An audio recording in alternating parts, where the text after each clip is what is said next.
Didn't care if it were little babies in the car. They just wanted to shoot somebody. A serial killer on the loose as police search frantically. Who is now stepping in to help with the latest investigation just ahead? And a famous New Mexico stuntman found dead in his home. What detectives are saying about what happened. Also, a new wildfire in New Mexico this morning. Flames have already destroyed homes and hundreds of acres. The latest details on the firefight overnight.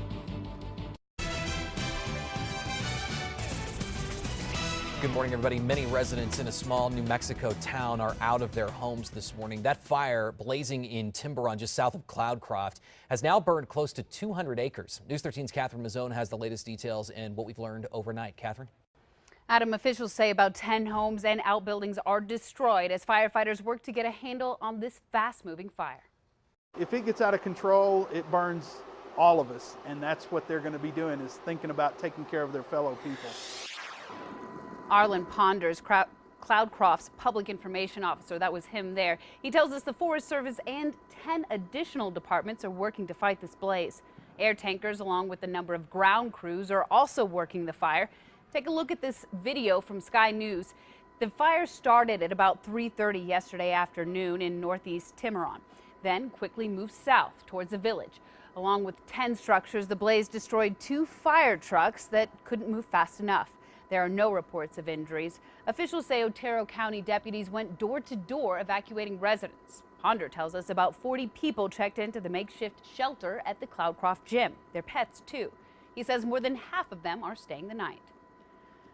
Ponder says they're taking livestock at the Otero County Fairgrounds. A vet in the area has also opened up her facility. Close to 900 people live in the village of Tiburon. Back to you. All right, thanks so much, Catherine. There is a roadblock at Highway 130 on the Sunspot Highway. Fire officials are asking people to stay away from that area. Kristen Curry has been tracking what firefighters could face as they head out to the fire lines this morning. They're really trying to get a handle on this now because it seems like it's moving fast. Is weather going to help or hurt? Unfortunately, today's going to be a little rocky. We do look to see better conditions tomorrow, but as far as what we're dealing with right now, 73 degrees in and around the fire zone. Winds are light out of the northwest, about 5 miles per hour. But here's what's going to kill us. Those humidity values down to 19%, and it's really going to be hard to get the humidity up today. We are just too dry out there. So when it comes to the fire forecast in and around that Tiburon fire, you'll notice today we have that red light, good amount of sunshine, but 90 degrees. Even up in the higher elevations in and around that mountain community, you'll notice the winds out of the northwest 5 up to 15 miles per hour sustained, and humidity likely to be around 15%. Now, as we get into tomorrow here, you'll notice a little bit more cloud cover, temperature slightly cooler. And as far as the winds go, lighter with better humidity. Our humidity values will jump up thanks to a front that's moving in today. So I'm going to break down everything you need to know, the impacts of the front, the temperatures that we're going to see over the next 24 hours. And some parts of the state will be noticeable when it comes to the difference in the heat. I mean, we've been baking that across the eastern plains. Good news for you guys. I'll explain coming up here in about 15 minutes. All right, Kristen, thanks. We're also following breaking news this morning in the South Valley in Albuquerque, where one person has been found dead and roads are closed. News 13's Sarah Yingling is live on the scene right now with the very latest. This is near Coors and Central. Sarah? That's right, Adam. We are at Coors and Central, and you can see behind me that police have the southbound lane of Central closed and southbound lane of Coors and the eastbound lane of Central closed. This as they continue to investigate what they believe to be a hit and run. Take a look at this video our photographer on the scene got just a few hours ago. Police tell us that it appears someone hit a pedestrian and then took off. That person's identity has not been released, neither has the driver's. Again, police have this portion of this intersection of Coors and Central blocked off. If you're planning on heading to work anytime soon and are planning on taking this direction, you may want to consider a different route. This, on top of the pre-ART construction, could cause some headaches for motorists heading to work this morning. Adam? All right, Sarah, of course, we'll update you on air and on the KRQE News app as soon as those lanes are reopened. We also have updates on Facebook, KRQE News 13. We're awaiting word this morning on what, if any, decision Rio Rancho City councilors made on a new proposal to match the mayor's salary to the pay of residents. Council members met last night on the issue. The mayor's new salary would be nearly $60,000 a year, the median household income in Rio Rancho. That's up from about $30,000. City Councilor Cheryl Everett says the current salary is too low. We want to attract the most qualified people to the job and someone who can afford to devote full time to the duties. Now, if it does pass, that salary bump would not kick in until after the current mayor, Greg Hull's term expires in 2018. New at 6 this morning, APS Superintendent Raquel Reedy is replacing a top official in the district. According to the Albuquerque Journal, Antonio Gonzalez will take on a new role as the district's new interim associate superintendent for human resources. Gonzalez was previously the principal at Atrisco Heritage Academy. He replaces Karen Rudis. Rudis was caught up in a scandal after former Superintendent Luis Valentino hired former Deputy Superintendent Jason Martinez, but did not do a background check. It was later revealed Martinez was facing child sexual assault charges in Colorado. Rudis claimed that she told Valentino at least 6 times his background check had not been conducted. Valentino disputed that, saying he only heard from her twice. Happening now, some people living near Colorado's Cold Springs fire have been allowed back into their homes. As of last night, that fire burning near Nederland was sitting right around 80% containment. The fire sparked on Saturday after authorities say 2 campers failed to put out their campfire.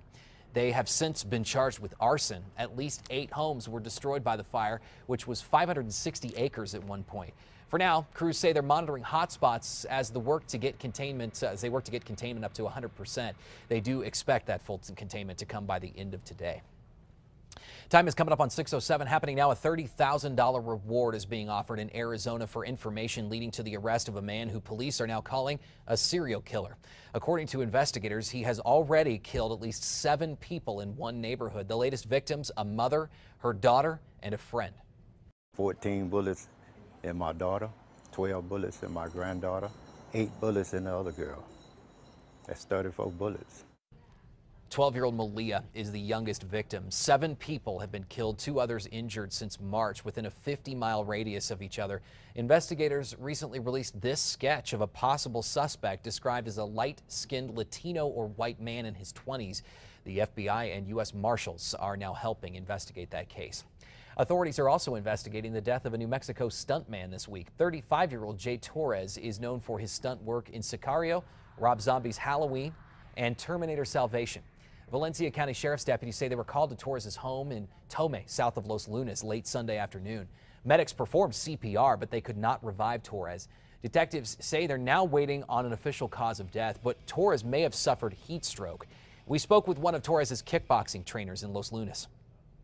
So dedicated to his body and his way of thinking and training and discipline. Friends say that Torres loved working outside with his horses. Happening now, the FBI is offering a $10,000 reward to help solve the murder of a Pueblo, Colorado man. Isaiah Villalpando was gunned down in September. Police say that the red car that you see in this picture pulled up to his and fired multiple times, killing him. The FBI is also investigating this case, but his family believes the shooting was a case of mistaken identity. We're told that Villalpando competed every year in the Mariachi Spectacular in Albuquerque. His family says he'll be honored during this week's event. A shooting suspect accused of terrorizing his neighbors remains behind bars this morning. Derek Foote is accused of shooting a gun over the weekend, hitting several homes and cars. Foote was arrested Monday night, but by Tuesday afternoon, he had posted bond and was out of jail. Foote appeared before a judge again yesterday. Some of the neighbors who feared for their lives were also in court. The judge then set Foote's bond at $50,000 cash only. A former Colfax County Sheriff's deputy who has pleaded guilty to federal drug trafficking is awaiting sentencing this morning. 46-year-old Vidal Sandoval admits that he offered police escorts to drug dealers in his county in exchange for drug money. FBI agents eventually went undercover to catch him. In those cases, he took nearly $10,000 of FBI money, allegedly. Sandoval faces between 5 and 40 years in prison. There are some new numbers out this morning that show more and more people are engaging in road rage incidents. A new survey from AAA shows nearly 8 in 10 U.S. drivers reported engaging in angry and aggressive behavior over the past year. 51% say they purposefully tailgated. 47% yelled at another driver, and 45% admitted to honking at somebody. AAA estimates nearly 6 million drivers have bumped or rammed one another or another car on purpose. AAA offers tips like never causing another driver to change their speed or direction. They say be aware of that. They also encourage you to be tolerant and not to respond with eye contact or gestures, which can escalate things. 6:10 this morning, as controversy over the ART project continues, the city is now unveiling what the new rapid transit buses could look like, how the city says they'll save money. You're down on the ground now! You're down on the ground now! A deadly police shooting caught on camera. The department says its officers reacted appropriately, but the family of the man killed says they overreacted. Details coming up. Plus, some breaking overnight news: a person killed along one of Albuquerque's busiest roads. What we've learned in the last few hours. Plus, developing this morning, a fast-moving wildfire continues to burn in Tiburon, just south of Cloudcroft. The latest on evacuations and damage. Good morning, everybody. Many people in one small New Mexico town are out of their homes this morning. The fire blazing in Tiburon, just south of Cloudcroft, has now burned close to 200 acres. We're joined by News 13's Catherine Mazzone. She has the latest overnight. Catherine? Adam, officials say about 10 homes and outbuildings are destroyed as firefighters work to get a handle on this fast-moving fire. Take a look at this Sky News video that we captured last night. The fire started at around 3:30 yesterday afternoon in northeast Tiburon, then moved south quickly towards the village. Along with 10 structures, the blaze destroyed 2 fire trucks that couldn't move fast enough. There are no reports of injuries. Officials say Otero County deputies went door to door evacuating residents. Cloudcroft's public information officer tells us about 40 people checked into the makeshift shelter at the Cloudcroft gym. Their pets, too. He says more than half of them are staying the night. The mountain community comes together to take care of each other. Arlen Ponder tells us the Forest Service and 10 additional departments are fighting this blaze. Air tankers, along with a number of ground crews, are also working the fire. Ponder says they're taking livestock at the Otero County Fairgrounds. A vet in the area also opened up her facility. Close to 900 people live in the village of Tiburon. Back to you, Adam. All right, Catherine, thank you. There is a roadblock at Highway 130 on Sunspot Highway. Fire officials are asking people to stay away from that area. No doubt firefighters are going to be watching the weather closely today. Kristen Curry is also keeping an eye on the conditions that they could face out there. I mean, it's just been nothing but hot and dry. Exactly. Yeah, we did have the red flag warnings posted earlier in the week. At this point, no warnings, but we still have to be careful of it. Winds, not terrible. They'll be about 5 to 15 today. This morning, they're coming at us at about 5 miles per hour out of the northwest, but humidity bone dry out there. I mean, we're in the teens. Temperatures not bad, 70s in and around Otero County. So we're going to be watching the area in and around the Tiburon fire all day long. And when it comes to the fire forecast in the fire zone, temperatures in the low 90s, Tiburon a little bit higher up in elevation. That mountain community, not quite as hot, but still toasty for fire crews. And when it comes to the winds today, 5 to 15, like I said, a little bit closer to that 15 mile per hour mark than I'd like. But tomorrow, much better, a little bit more cloud cover, cooler temperatures, better humidity, and those lighter winds. There's a front in between today and tomorrow that's going to help us out tomorrow with those fire conditions. So I'm going to break down what this front will do in every neighborhood across the state. Eastern Plains, you're going to see a bigger impact here, plus that 7-day forecast, all that coming up here in just about 15 minutes. All right, Kristen, thank you. Fire crews are also staying on top of a smaller fire near Jemez Springs right now. That fire, named the Monastery Fire, was spotted yesterday afternoon. Sky News 13 pilot reporter Bob Martin caught the heavy smoke and flames on camera. The Sandoval County Fire Department says it burned 3 acres of private land. It is contained today. Firefighters say they're still monitoring hot spots, though. One structure was lost from the flames, but they say it is not believed to be a home. We're also following other breaking news overnight. This news out of the South Valley in Albuquerque, where police say 1 person has been found dead. News 13's Sarah Yingling is live right near Coors and Central with the very latest on how this could affect your morning drive. Sarah? Adam, that's right. We are at the intersection of Coors and Central, where all lanes are back open this morning after being closed for several hours. This after police spent the morning investigating what they are saying is a hit and run. Now take a look at this video our photographer got earlier this morning from the scene. Police tell us that it appears that someone hit a pedestrian and then took off. That person's identity has not been released, and neither has the driver's. Again, this intersection of Coors and Central was blocked off, but it's back open this morning. So if you're planning on taking this route, you're all clear for your morning commute. Adam?